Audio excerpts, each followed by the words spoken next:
Good evening everyone, welcome back to my channel. আজকে অনেক দিন পরে আবার একটা ভিডিও দিচ্ছি, লং ভিডিও। আজকে ভিডিওটা হবে হচ্ছে আমি বানাবো হচ্ছে চিকেন পোলাও, আর আমার বোন বানাবে হচ্ছে এগ কোরমা। আর একটু চিকেন পোলাওটা হচ্ছে একটু বাংলাদেশি স্টাইলেই বানানোর চেষ্টা করবো। তো চলো বানাতে বানাতে তোমাদেরকেও দেখাই। প্রথমেই লাগবে আমাদের পেঁয়াজ কুচি, আদা রসুন কুচি, আর ফ্যাটানো টক দই। আর এখানে আছে মাংসটা একটুখানি ম্যারিনেট করে নিয়েছি, একটু লেবুর রস, একটু টক দই দিয়ে ম্যারিনেট করে রেখেছি কিছুক্ষণ। তারপরে এগুলো পেঁয়াজ কুচি আর আদা রসুন কুচিটাকে ভালো করে নাড়তে হবে যতক্ষণ না একটা সুন্দর গন্ধ আসে। তারপর এখানে নিয়েছি গুঁড়ো মশলার মধ্যে আছে জায়ফল, জয়িত্রী, কালো এলাচ, গ্রিন এলাচ, দারচিনি, আর ছিল হচ্ছে লবঙ্গ।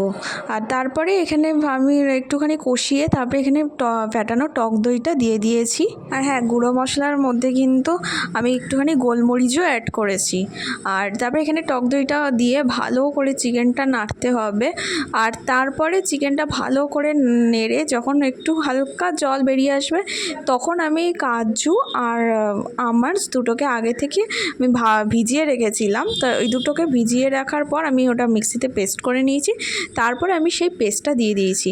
আর এখানে না লঙ্কার গুঁড়ো খুব একটা আমি করিনি, লঙ্কা বা হলুদের গুঁড়ো খুব সামান্য করেছি, কারণ গ্রেভিটা একটুখানি হোয়াইট গ্রেভির ওপরেই হবে।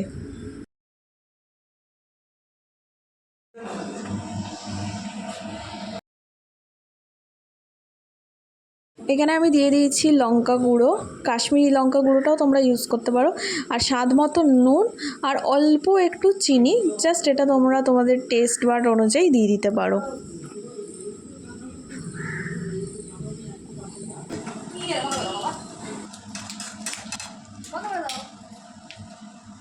আবার একটু খাওয়া দাওয়া দিস। তারপরে একদিকে ভালোভাবে চিকেনটা কষছে, আর আরেকদিকে মা রাইসটা বানাচ্ছে, মানে পোলাওর চালটা কষাচ্ছে। আর চালের মধ্যে কষানোর সময় দিয়েছে তেজপাতা আর গোটা গরম মশলা। আর যেহেতু রাইসটা আমি ঠিকঠাক বুঝতে পারি না, ওই জন্য মাই একটু হেল্প করে দিচ্ছে। আর এখানে আমি না চিকেনটাকে আলাদা করে তুলে রেখেছি, আর গ্রেভিটাকে আমি আলাদা করে রেখে দিয়েছি। আর যখন রাইসটা হয়ে যাবে তখন আমি এগুলোকে একবারে মিশিয়ে নেবো। তার আগে আমি পোলাওটা আগে মা করে নিচ্ছে। আর পোলাওতেও তোমরা নিজেদের স্বাদ অনুযায়ী যদি বেশি মিষ্টি খাও তো একটু বেশি মিষ্টি দিও, আর যদি অল্প মিষ্টি খাও তাহলে অল্প একটু মিষ্টি দিও। তো পোলাওটা না একটুখানি মিষ্টিই ভাল লাগে, যেহেতু এটা চিকেন পোলাও, তো তার জন্য তোমরা তোমাদের টেস্ট অনুযায়ী দিও। আমি খুব সামান্যই দিয়েছিলাম।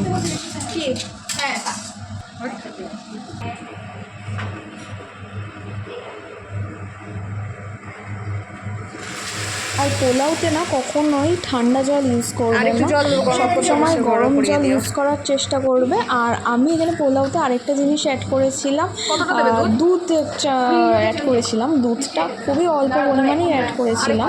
তোমরা যতটা কোয়ান্টিটিতে নেবে সেই অনুযায়ী তোমরা দুধটাকে অ্যাড করতে পারো। আর এখানে আমার বোন চলে এসছে, ও করবে ডিমের কোরমা। এর জন্য কিছু মশলা নিয়েছে, পেঁয়াজ, কিশমিশ, কাজু, লঙ্কা, আদা আর রসুন।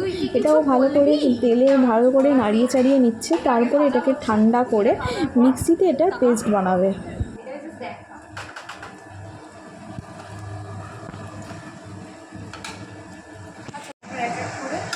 কাজু, কিশমিশ, রসুন, লঙ্কা, এটা ঠান্ডা করে কিন্তু মিক্সিতে দিতে হবে না। তেলটা কি কম হয়ে গেছে? তেল অল্প দিতে হবে। আচ্ছা,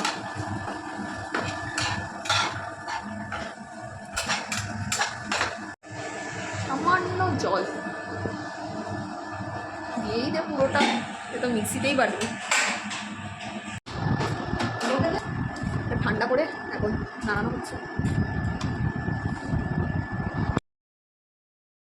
পর আমার রাইসটা হয়ে যাওয়ার পর আমি এক এক করে সব চিকেনগুলো দিয়ে ভালো করে রাইসের সাথে মিশিয়ে নিলাম।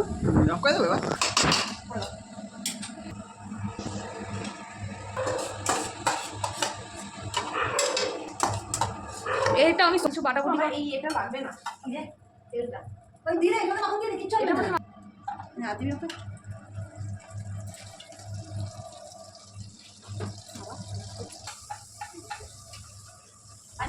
ভেঙে দিয়ে আগে দেখা যাচ্ছে না, ভালো করে দেখা। গরম গরম মশলা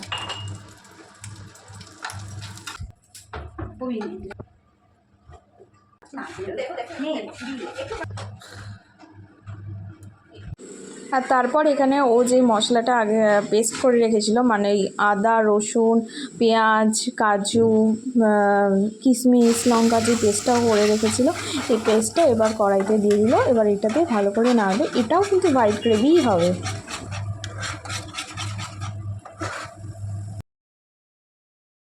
আর রান্নায় না সবসময় তুমি যদি গরম জল ইউজ করো তাহলে টেস্টটা কিন্তু আরও বেশি হয়। মানে ঠান্ডা জল ইউজ করার থেকে আমি বলবো গরম জলটা ইউজ করো, তাহলে রান্নার টেস্টটা কিন্তু আরও ভালো হয়।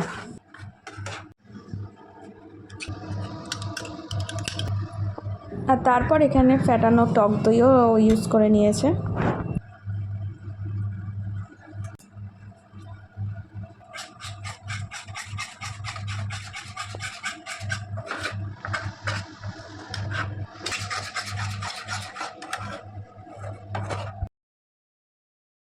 আর লাস্টে নামানোর আগে একটুখানি কাসৌরি মেথি দিয়ে নাড়িয়ে চাড়িয়ে তারপরে রান্নাটাকে শেষ হয়। আর এখানে ও কিন্তু অল্প পরিমাণে নুন আর চিনি অ্যাড করেছে।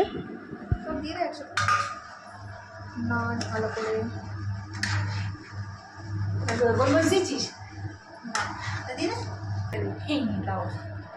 দাও।